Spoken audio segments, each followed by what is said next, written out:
Welcome to Pierpoint Perspectives, the Securities Finance podcast delivering commentary from the best, brightest and most innovative people in the world of securities lending, repo, collateral management and related areas. Pierpoint Perspectives is brought to you by the consulting team at Pierpoint Financial. So now, over to your hosts. Hello and welcome to episode 4 of Pierpoint Perspectives. I'm your host, Roy Zimmerhansl, and practice lead at Pierpoint. I'm really excited about today's interview for several reasons, but let me start with this. The podcast has the word perspectives in it for a reason. We all want the people that we actually talk to and interact with to give their own unique takes on the business. And for me, I've had a wide variety of roles in my career. So I find that gives me a different, and I often describe it as a unique perspective on the business because I've looked at various different angles. But I have to tell you, my guest's background is also unique, and I think he kind of trumps me because it also includes roles at types of firms that I haven't been part of. When I look at his background, you find someone that appears to be almost perfectly groomed for the role he's in today. He's been a relationship manager in a bank's financial institutions group dealing with end investors, has had numerous senior roles in both repo and securities lending at a bank, was head of business development and risk at a beneficial owner, and before taking his current role was responsible for EMEA account management for a data provider. So when you look at that background, perhaps it really isn't all that surprising under his leadership. We've seen improved transparency for securities lending business, the addition of senior people that are experienced as part of his team to deal with the numerous challenges and opportunities. And we also see an exponential leap forward in communication. He's appearing in several webinar events coming soon, so we're glad to get him on now so he can talk a little bit about that. And what he doesn't know is that we connected on LinkedIn on September 12th, 2008, just a few days before Lehman started a whole chain of events which arguably helped put all of us in the positions that we're in today. So without further ado, let me introduce Andy Dyson, CEO of the International Securities Lending Association. Good morning, Andy. Roy, good morning, and to you and all of your listeners, I'd just like to say how excited I am to be part of this series of podcasts. I think your introduction was very, very kind. When I think about all those previous roles, it reminds me how long I've actually been in the industry. But we're in a very different place as I sit here and talk to you.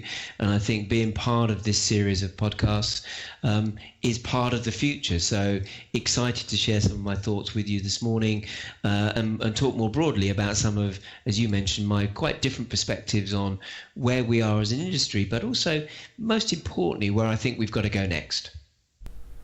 Great, and that I guess that's really the script for the program, Andy. So thanks for that.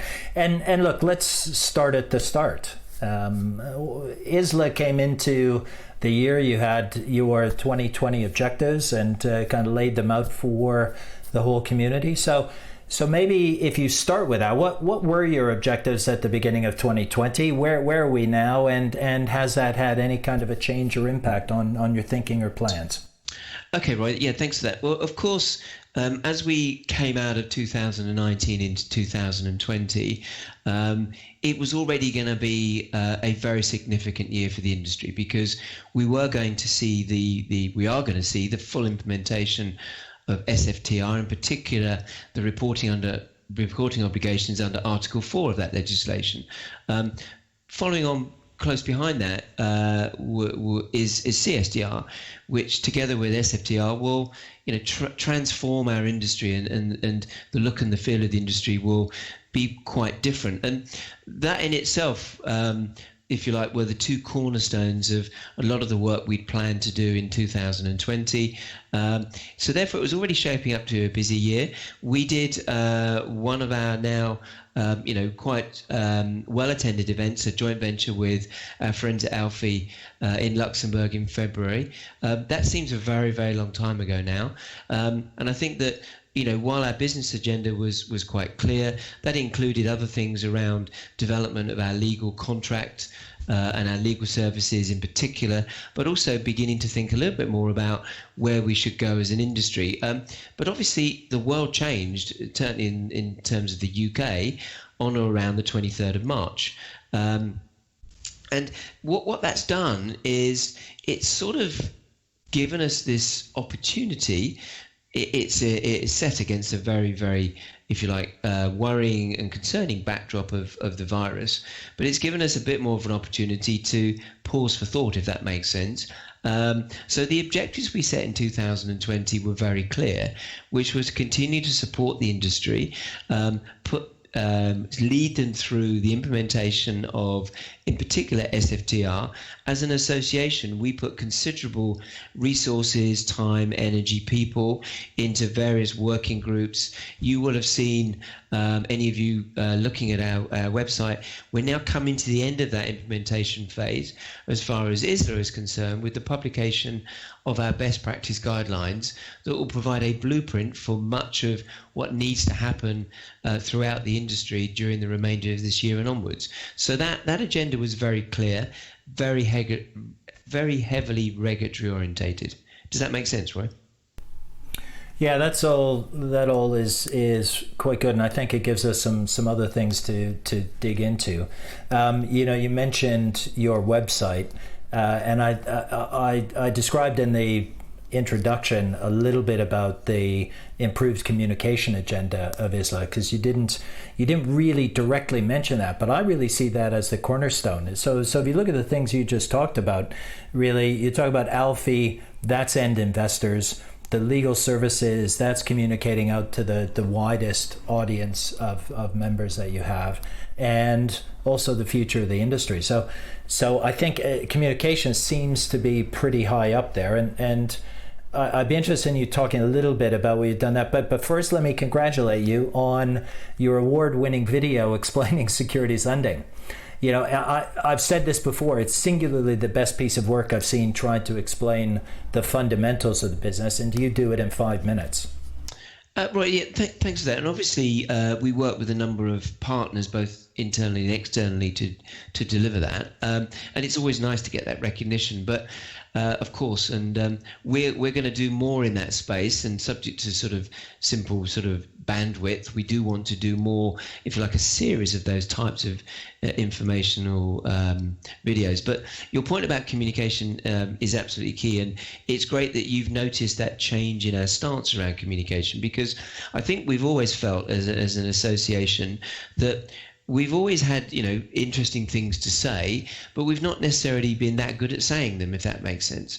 So therefore, what we've done is we've put a lot of focus into development of a new website, which came, through in 2019 and continues to be a focus of further development. And the key thing around the website was that we took some very clear guidance from external advisors who told us that our previous websites were just too closed. They were too complicated, too closed.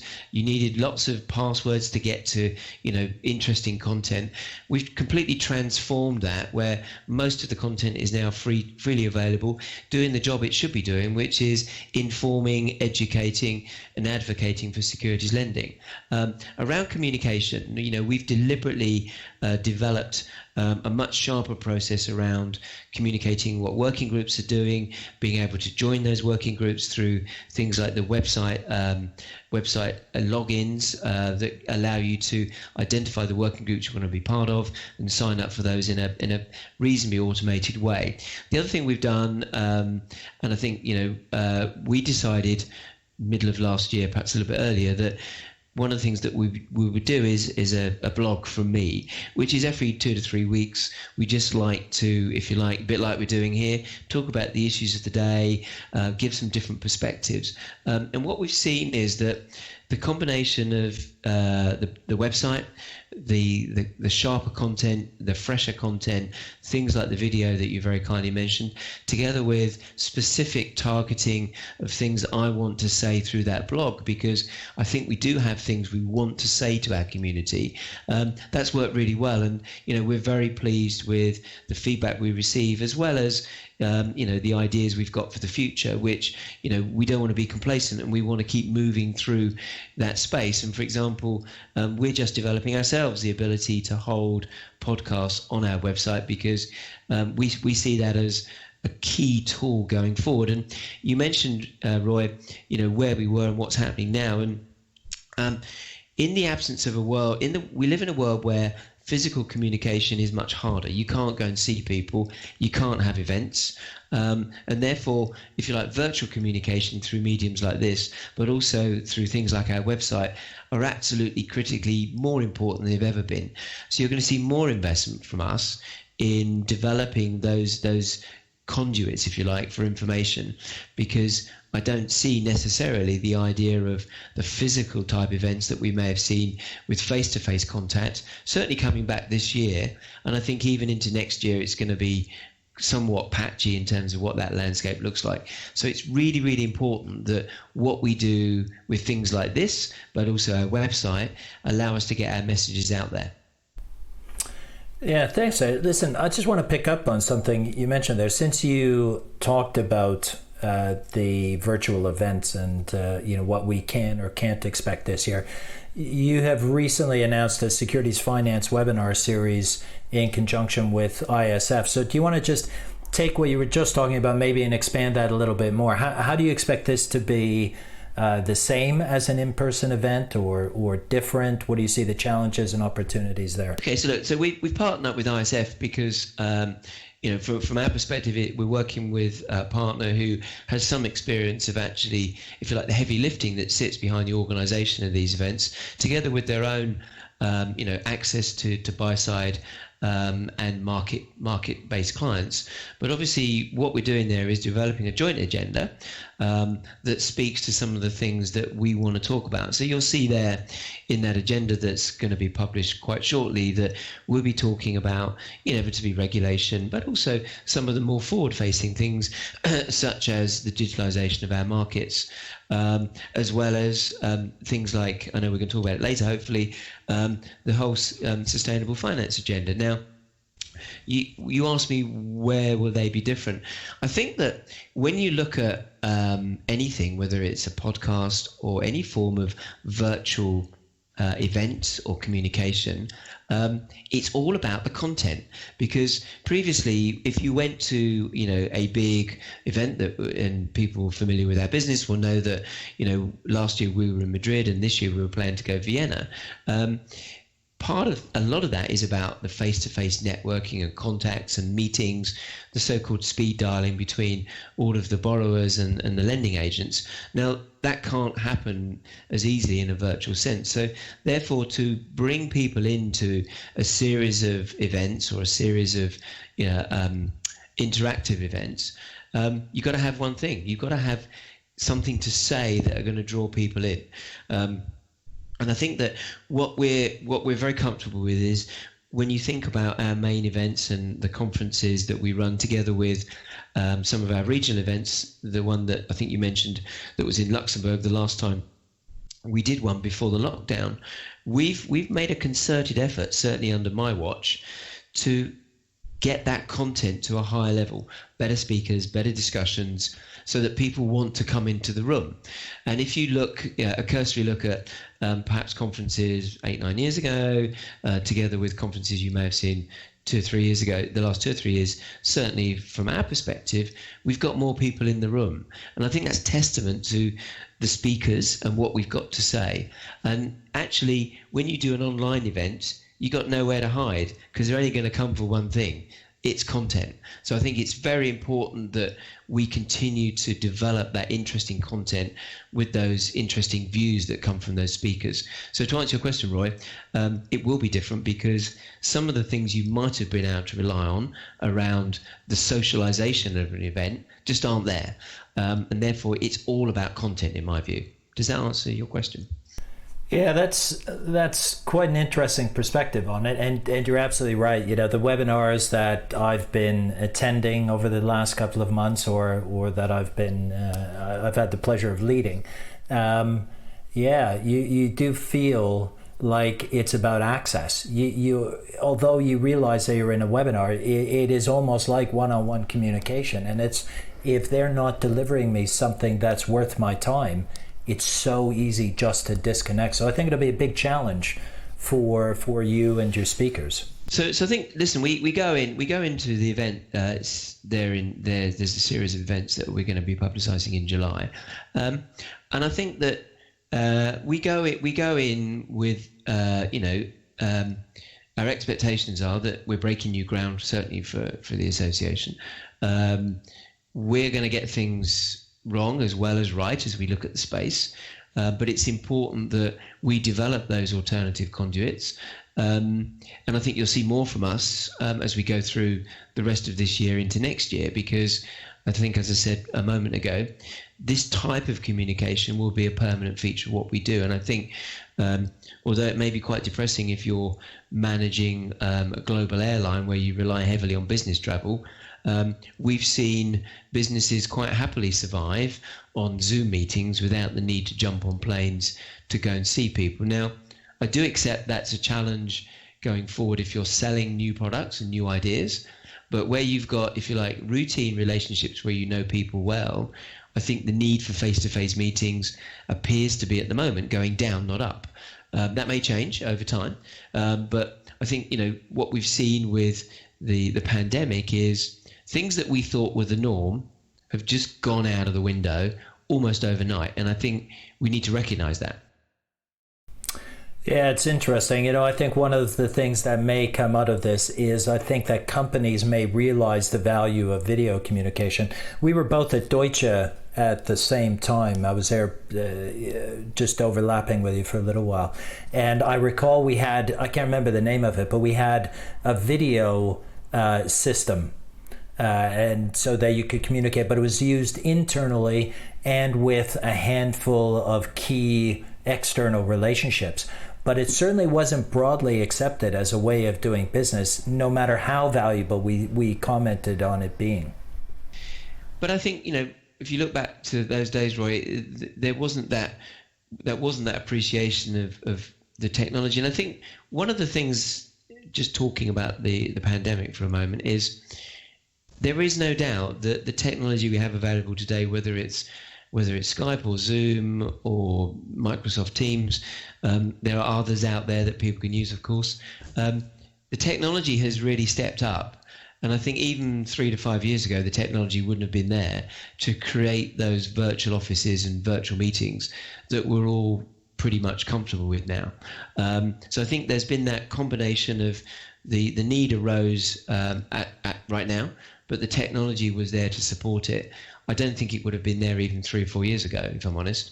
But also what I've seen is a readiness from the regulatory community to accept that things that they too were, their red lines, were immediately sort of scrubbed out. So the idea of trading from anywhere other than trading floor, which was a red line for many regulatory groups, that disappeared in sort of 2 days around the end of March.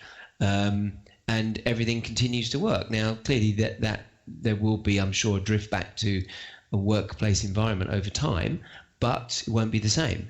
And I think that what we're all now beginning to realize is that something can happen outside of our control. And I think that, when I think I left London for the last time on the 16th of March, I think as I was heading home that day, we probably didn't realize it, but the office as we knew it has gone. And I think personally, it'll never come back in an environment that we would recognize, Roy, because all of a sudden everybody works out they don't need high price office space in prime office locations, either in downtown New York or in Canary Wharf. So I think that many things are now going to change because of the pandemic, and what we've got to do as an association is be ready to reflect those changes with our members. Yeah, look, I think you made a number of great points, and just for listeners, to let them know, you can confirm that we were talking about doing this podcast some time ago before the lockdown, and we had a studio all lined up ready to go there, and we were doing the logistics planning, and then the lockdown happened literally, I think, the same week that we were scheduled to record this episode now. And here we are a couple of months down the road recording this on Skype, which I didn't even know Skype could do back then. No, I think you're absolutely right, Roy. And we were talking to some other people about sort of things where you'd need to get into a studio, either to be, on camera to talk about things, or on podcasts like this. And all of a sudden, even that isn't possible. And therefore, you've got to think of new ways of getting business done and doing things. It's taken a bit of time to figure it out, but we're all here doing it, and I think that's fantastic because it means that business can continue. And I think that sort of just going back to your original question, our business deliveries or our general objectives haven't really changed. As a group, we've had to get used to a new way of working, remote working. We've all been working remotely for weeks now. But I think also it's very important to stress that during this crisis, I think that it's critically important that financial services didn't become part of the crisis. We've got to be part of the solution. I'm not saying for 1 minute that securities lending's got a material part to play when it comes to sorting out the problems with the pandemic, but we do have a part to play in keeping markets open, keeping them liquid, and keeping them functioning properly, because that needs to go on in the background. And therefore, I've been very strong with the work I've done, both internally but also talking to external counterparts, that we've just got to keep going on a number of things to make sure that we continue to play that part. Does that make sense, Roy?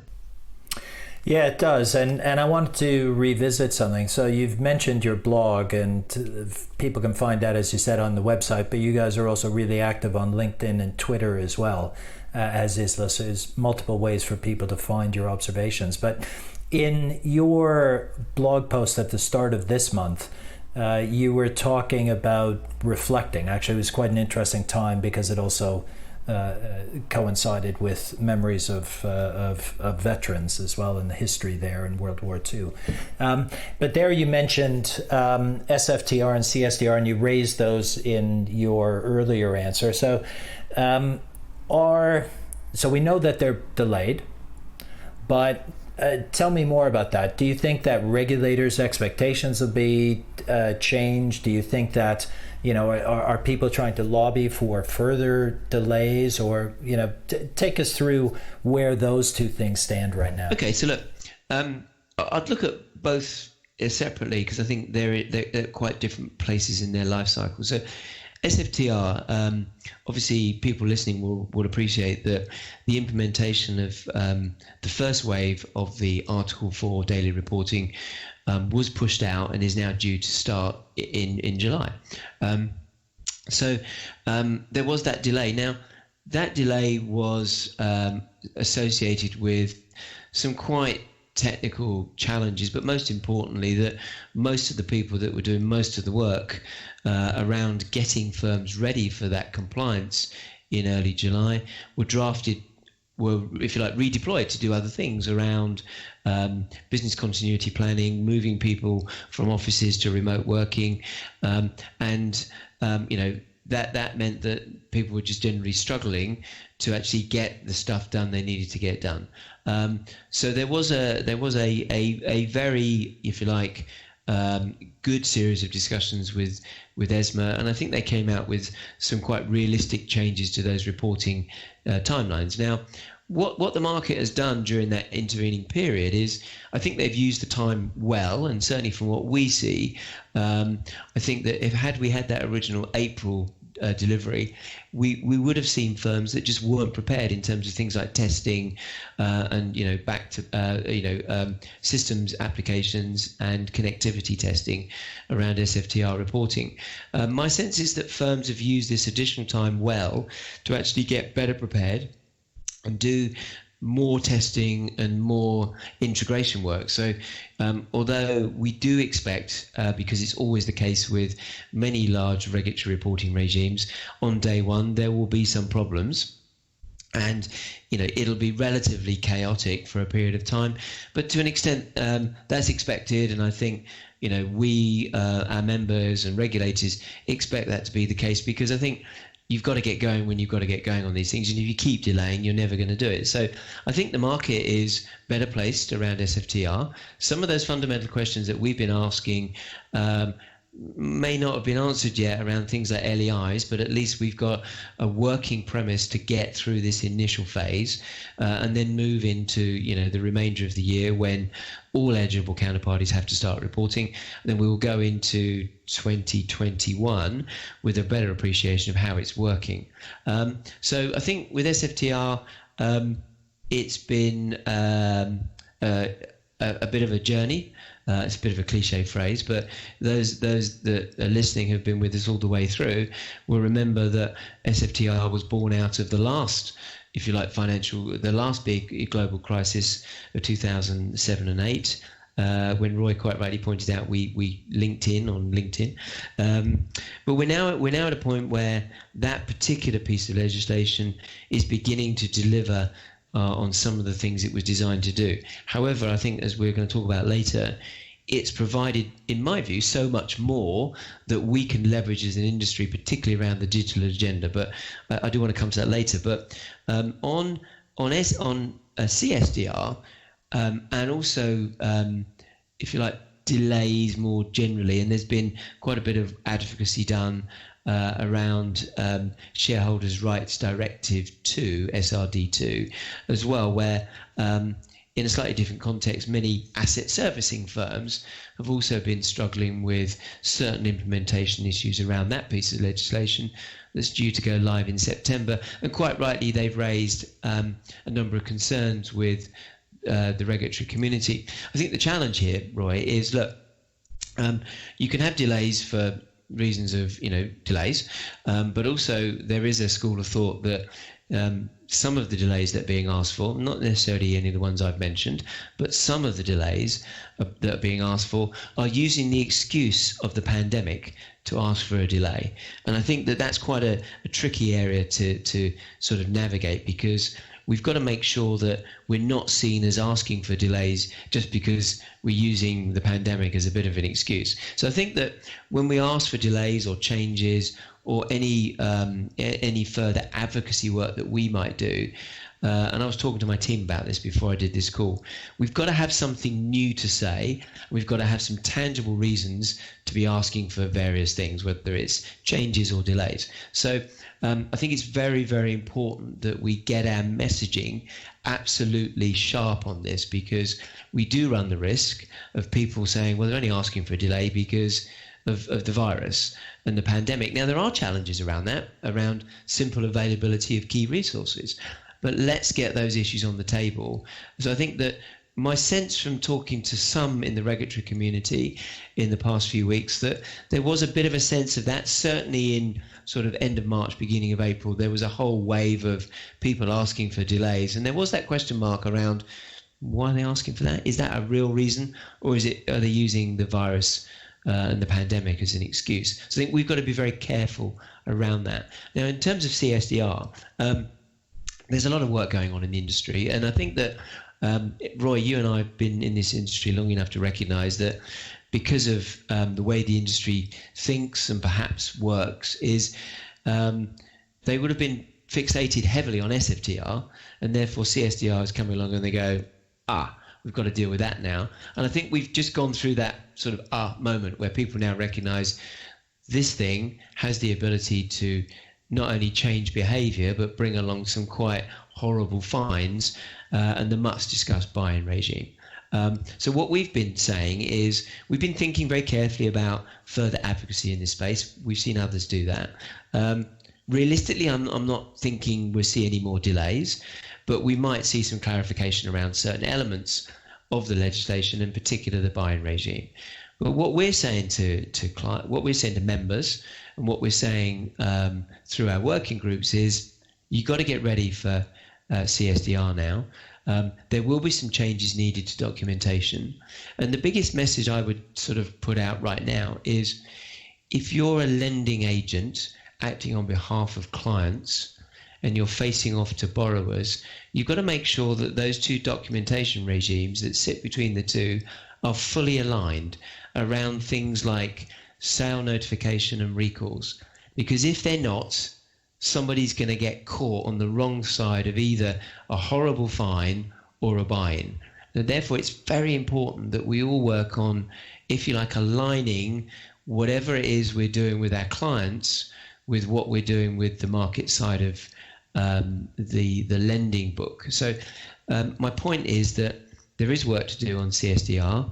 If I'm realistic right now, I don't see further delays. So we've got to get on with it. We might see some changes to some of those rules going forward, but we can't rely on that right now. So we've got to keep going on CSDR. Do you agree, Roy? That's I think you've raised some really interesting issues there. So SFTR, we know, has meant change in working practices, and I guess a huge investment in the technology side of things, and obviously that will result in dramatically more reporting and communication of information to regulators, which in and of itself I think has potential to be positive, as well as the work it brings. But I guess what you're really saying is the difference with CSDR is this could actually impact trading behavior, communication between parties, and actually risk people in terms of not only legal documentation but actually the knock-on cost. And the one point I always make in any of the training courses that we do is that reputation risk is really at the center of all of this. You can always make people whole financially, but you can't repair relationships. And I think if I looked at CSDR, that would be the overriding theme for everything I'd be looking at. And we shouldn't forget that if you're an institutional investor and you make your securities available for lending, that's discretionary. You have no obligation to do this business. And therefore, if you suddenly find yourself on the wrong side of, is it buy-ins, is it fines, and your reputation is suffering as an institutional investor, you're just going to stop lending, because that's an easy decision to make. Might not be the right one, and we would argue strongly that it's not. But your point's well made, Roy, is that the reputational risk will shuffle up and down the chain depending on who's done what to who. But institutional investors who find themselves on the wrong side of those discussions will probably think, this business is generating more hassle than I actually need right now, so let's just stop it. And that's really not what we want to get to. So it's really, really important that all the actors in the chain think about that carefully. I agree with you 100%. Well, people that have been following the podcast will remember that in our second episode, John Arneson related a story exactly like that. Huge institutional investor, a sovereign wealth fund. They had a problem with failed transactions. They had a client review, and the client said, I'd rather walk away from this money than continue to have an impact on my reputation. And John said the relationship was worth tens of millions for that lender. Yeah. I think also what will happen is, because of the nature of the way regulation is driving behavior, you're going to need scale to remain very competitive in certain lending markets, if not all of them. And therefore, that means some smaller players could drop out, but it also means that more business will sit in the hands of the giants of the industry, whether they be institutional investors, sovereign wealth funds. And I'm not saying reputational risk isn't important for smaller players, but for larger players, it is a hot button, and you get that wrong, and that's going to be very, very detrimental to a relationship and potentially your revenues. And I think that sums up the topic well. So let's move on to the other regulation which you mentioned in that blog post at the start of May, Capital Markets Union. So tell us about CMU and what that holds for us, because that's been on the EC's EU's agenda for quite some time, and it's quite wide in scope. So parts of it have already been rolled out, parts of it yet to come. Okay, so the Capital Markets Union, I'm sure most people listening know, is primarily, if you like, the European Commission's or European Union's flagship series of measures and ideas that will change the way in which financing takes place across Europe. So traditionally in Europe, the European economies have tended to rely, particularly for small and medium-sized enterprises, on the so-called bank funding model. Whereas if you look into the UK and particularly North America, they have much more of a capital markets fundraising mentality. And there is a desire to move some of that reliance from so-called bank funding to the capital markets arena. Now, this project's been around for a while, and I think that it sort of has been knocked off course. My personal view is that I think that the UK's decision to leave the European Union changed the parameters of what CMU was and is, because previously I think there was a bit of an assumption that much of the CMU work would emanate from the markets that sit in London. And I think we just need to recognise, whether you like it or not, but there's a huge pool of talent, liquidity and ideas that sit in London that would have been used to fuel those ideas. Now, to an extent they will still be, but that's going to be a little bit harder when the UK is not in the EU. So there needs to be greater self-reliance within the EU in a post-Brexit world, and therefore the CMU agenda comes to the fore. Now, as you say, Roy, the CMU is a whole bunch of initiatives to try and drive people, through that changing behaviour. A big area of focus is trying to reopen the securitization markets, which sort of closed post 2007-8 and have never really reopened here in Europe. And I think that there's a recognition that needs to happen to get that flow of financing and liquidity into those smaller markets. Now, from our perspective, clearly we advocate very strongly for a broader capital markets arena. Securities lending has some important parts to play in that, around providing liquidity, price transparency, support for market making, all of the things that we do very well as an industry. So we've been advocating hard for that, and making sure that as regulations are changed and developed, they recognise the importance of almost that. I don't want to belittle what we do, but we're in the background, in that when you think about market making, you understand what that is, but not everybody recognises that market makers needs to have access to securities to make sure they can make two-way markets in securities they don't necessarily hold in inventory. And with banks being able to hold less inventory these days for capital reasons, they want to have access readily to borrow them if they need them. So all of these things make good sense, and we've been advocating very strongly for that. Where the CMU is at the moment, it's interesting, is there was due to be later in the summer a new, if you like, CMU refit 1.1 to try and, if you like, set against that backdrop, kickstart the whole process again. I think the COVID thing probably means that we're going to see that either at the end of the year into next. And what you will see is some tactical fixes in areas like securitization, where there's a general recognition that something needs to happen there pretty quick. But the bigger agenda has probably shuffled out a bit towards the end of this year into early next. The other thing which I think that this has become intertwined with is something hopefully we do have time to talk about, is the whole sustainable finance agenda, because there was some suggestion that this will become the sustainable CMU rather than just the CMU. That hasn't happened, but the intrinsic link between the development of a broader CMU, Capital Markets Union, and the ESG debate is looking pretty close now if you look at Europe. Great. Look, so I think what's the summary? We sort of sit back, watch this space, and really this is something ISLA will take sort of the lead in sort of communicating what's needed, or what's your thought? Until we see what the broad CMU sort of plan looks like, it's very difficult to say that either we or individual firms or anybody should be doing something now or when we should do things. The challenge with all these things is that if you're going to go and have a conversation with a policymaker or a regulator or a commissioner, you've got to go and have that conversation at the right time, because if you turn up now, this might not be something that's going to be on their agenda till October. So whilst they might be delighted to see you, you need to make sure that the timing of those conversations is that you hit them just on the wave when they're looking at these issues. And what we try to understand is what are the cycle of these thought processes across Europe. So when is the right time to engage? So we spend quite a lot of time thinking about that.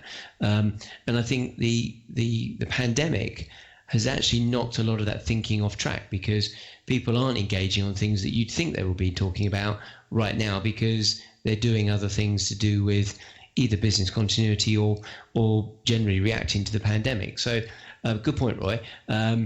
I don't know the answer to that question right now, because we don't know what that landscape is going to look like and what that timing should be, but we do spend a lot of time looking at that very closely. Right. Well, then, in my own personal circumstances, I'll be waiting for you to take the lead and let me know when there's something to focus on.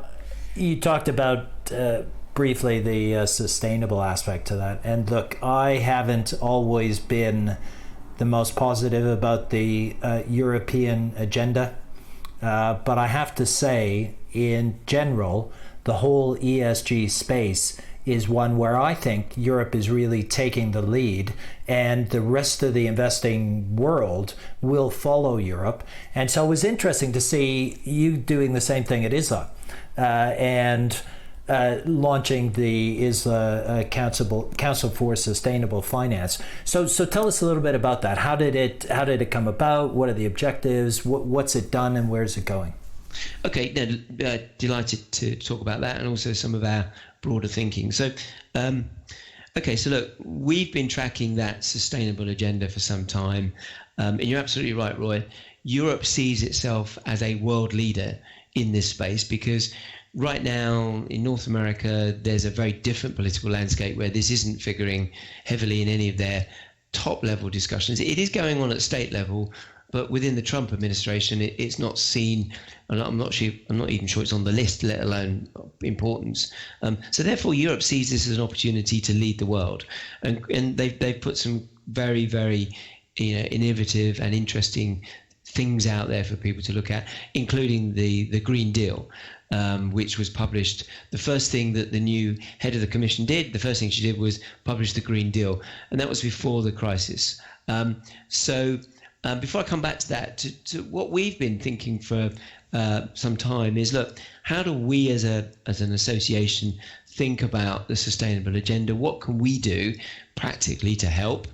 Because we shouldn't forget that we don't control the assets that investment managers buy, but we do need to be recognizing that we need to make sure that all of the things that you'd expect to see if you were trading in, if you like, ordinary markets, so non-ESG markets, you're going to want to see for ESG or sustainable securities. So, for example, we like price discovery, we like two-way markets, we like the ability to lend them to make incremental revenues, and if we do lend them, we want to make sure we get back collateral that's acceptable to us.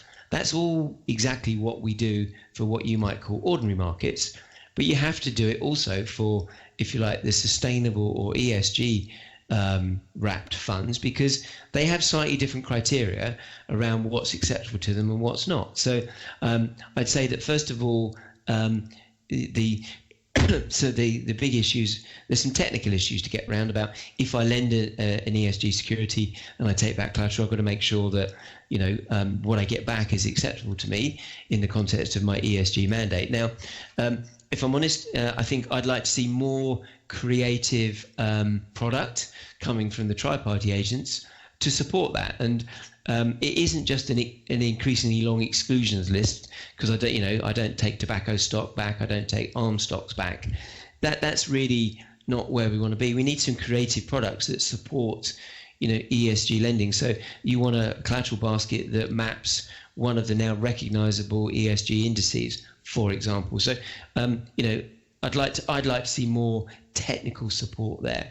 Then you get to the nub of what we're trying to do is we're trying to say, well, what are the things that we can do to materially help? Now, we sort of decided that a lot of this has to be driven by the institutional investor community, and what we don't want is either banks or brokers or other market participants imposing, if you like, their will unnecessarily in this space. So we decided that after quite a lot of consultation with interested parties, that the thing that we would do is create a semi-autonomous group within ISLA, as you say, Roy, called the ISLA Council for Sustainable Finance. And their role is primarily to lead the thought process and the delivery process around how you align securities lending and the ESG agenda. Now, they've published, which we've carried on our website, a series of principles, and they cover all manner of things, but most importantly, they cover things like voting and demonstration of good corporate governance. Now, right now, those are principles. But what we will be doing is developing some tangible best practice. So I think one of the real things that we can deliver here is we'll be able to say over time to institutional investors, if you want to understand what best practice might be when it comes to thinking about governance and voting and proxy voting, all those subjects that we're familiar with here, particularly here in the UK, then we've developed here some best practice that you and your institutional investors and fund managers can work towards that allow you to not only fulfill your ESG objectives, but also allow you to participate in securities lending, because there is opportunities for revenues, but also there's a bigger picture here, which is providing market liquidity and things like that. So we wanted to do that in that separate space because we felt as an organisation and as an ISLA board, because it was a board discussion, that we wanted to try and, if you like, foster that independence in that particular separate group. Does that make sense, Roy? Yeah, it does, and it's interesting. I was listening to a podcast a few months ago from where Debbie Fuhr was interviewed from ETFGI.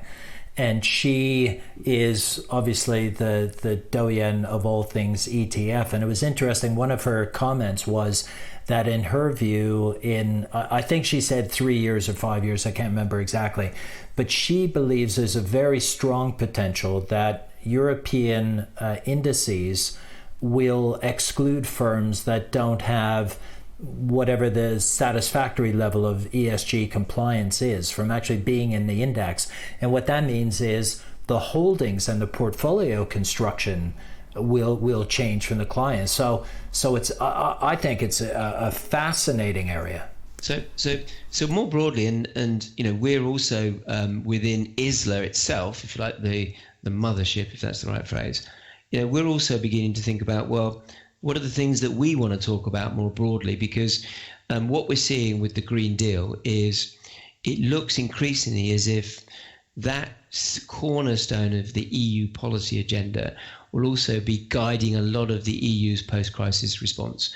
So we see that the climate crisis, whatever that might look like, could look like this in terms of the pandemic, and therefore it's important that investors and markets are prepared and countries are prepared.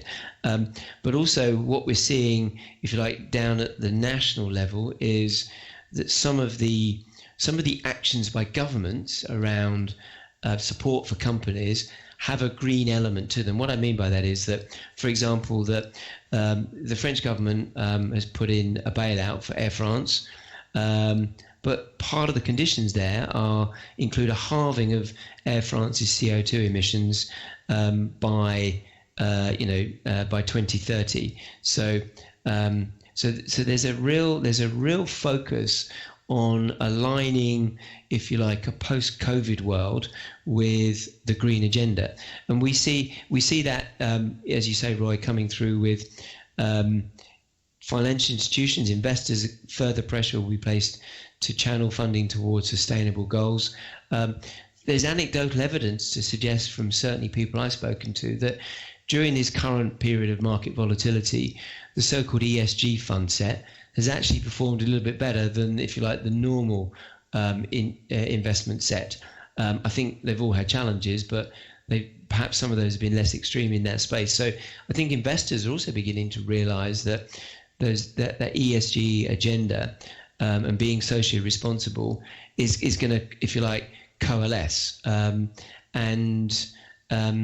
think that you're going to see, as we see going forward, that greater incentivization for all market participants to participate in that general direction of travel. So therefore, what we're trying to do is understand that agenda and align the work we do through the council and more broadly through ISLA to play into that agenda, because we think it's vitally important that all of the things that everybody would expect to see from securities lending continue to take place and are developed in the context of an ESG agenda. And I was about to, just before the lockdown came in, I was going to speak at a climate change conference in Paris.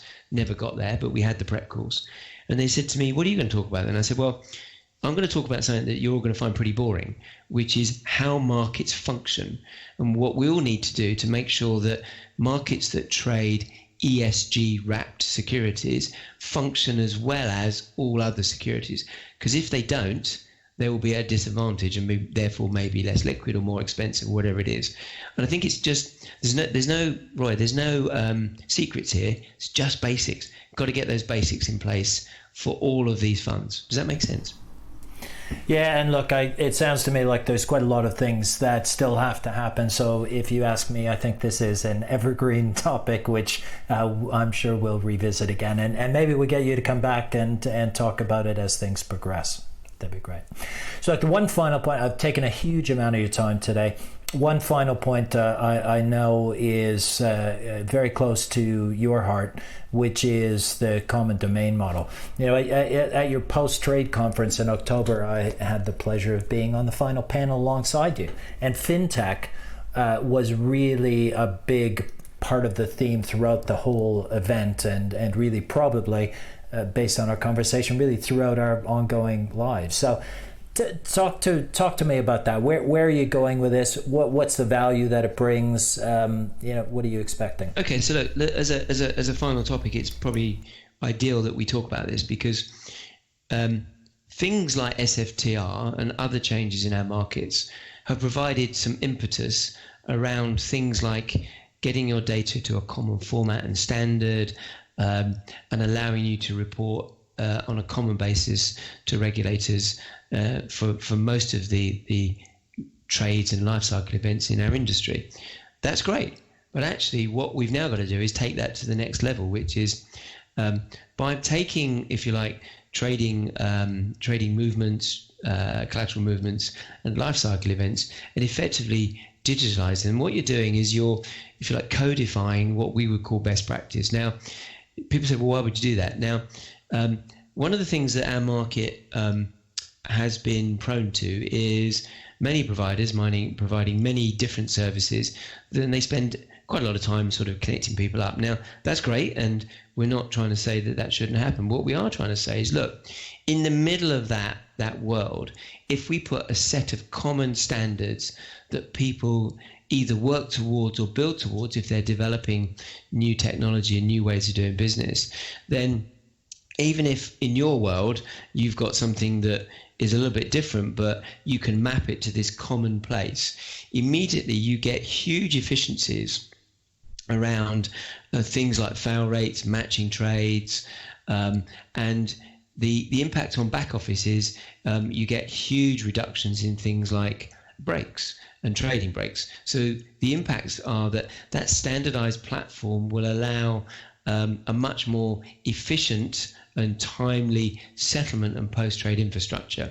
But it's not just that, because we published a paper in October last year called An Agenda for Change that we worked on with Linklaters. And in that paper, we identified those two key areas, but also we identified that things like, if you like, the digitalization of documentation, which we're also now working on, and you will have seen that ISDA, a little bit further down the track on this, recently published a thing called a clause library, which is the digital manifestation of key clauses within their master agreements. And what that means is, if you're developing new agreements or annexes, you can just drop those standard clauses in that then facilitate things like electronic negotiation through electronic platforms.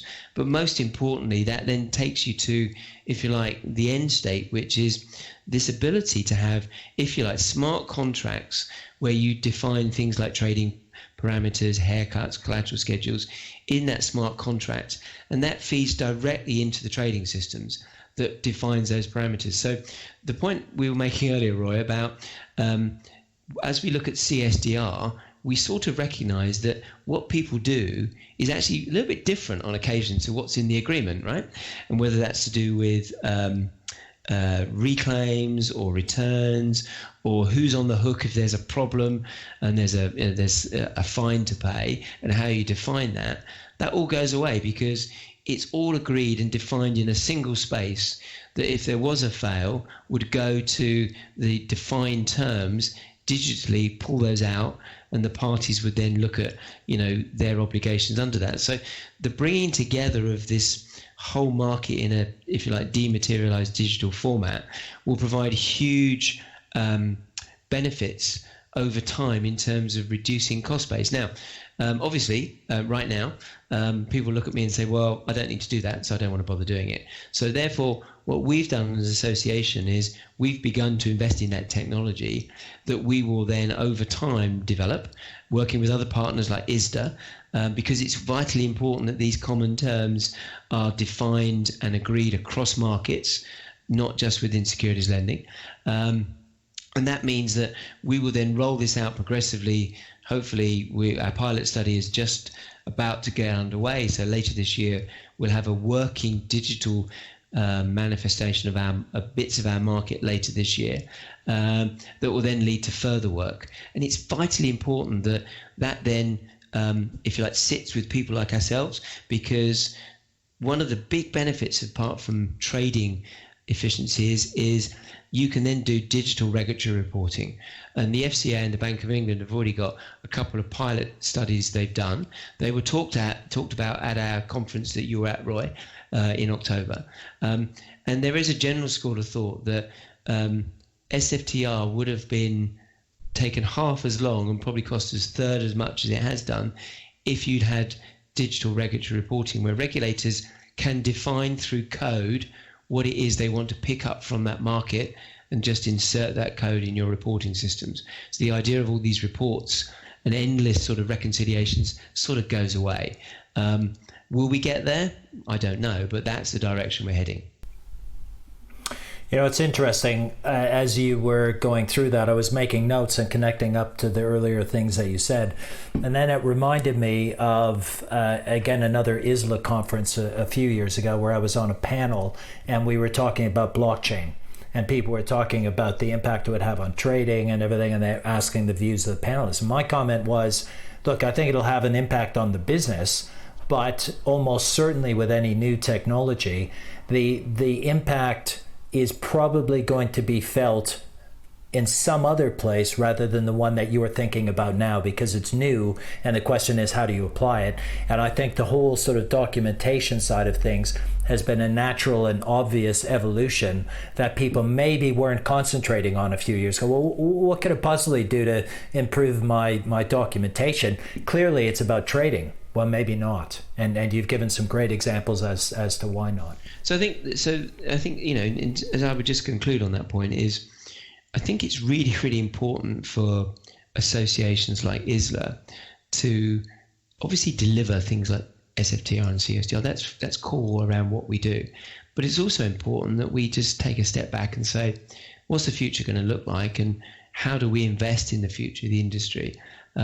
Because we recognize that people either don't have bandwidth or time, or they've got immediate priorities that they've got to deal with today in running businesses. And therefore, it's quite important that we are, if you like, the mechanism or the conduit for some of those ideas and get that thinking out there, because I think it's partly our job to challenge the norm. I think it's really important for institutions like us to say, do you know what? You shouldn't do that like that anymore, because that really doesn't make sense anymore. And I think that's a role that I want us to play more as we go into next year and beyond. And look, I think that's a great place to wrap everything up. So do you have any sort of closing thoughts in addition to what you have just added that you want to leave with listeners? Not really. I think that obviously when you think about what we do and how we do it, we've radically changed the way we communicate. You mentioned that right at the beginning. We're more an open association. I think we only really get a sense as to how well we're organized and structured when you have a crisis, because when it's all going well, it's all going well. But I think what we've seen across the industry, and I'd like to think we're part of this, is that when we've been tested, and we have been tested to the extreme in the last few weeks, it's all worked. And therefore we've gone through, the current crisis relatively unscathed. Now, I think that's a testament to the work that institutions have done to make themselves more robust. We have to recognize the work regulators have done in making sure that banks and other institutions are better capitalized and have better measures of liquidity and things like that than we've seen before. We may not agree with all of them, but they're there often for a reason. And I think from our perspective, we feel that, we've been able to play a part in that. So I think the industry has done well at a moment of crisis, and I think that we can now begin to look forward as hopefully the governments and authorities begin to get that crisis under control. Great. So thanks, Andy. I think it's been fantastic hearing you talk about what's on the ISLA agenda, what you're doing, the changes you've made, and also your view on how you think things will develop. So I appreciate that. And just one last point. We describe this podcast as being for listeners who think about securities finance and don't just do it. And I think that kind of chimes with what you're talking about. So thanks again, and maybe we'll convince you to come back and join us again sometime. Roy, it's been an absolute pleasure. Would love to do that.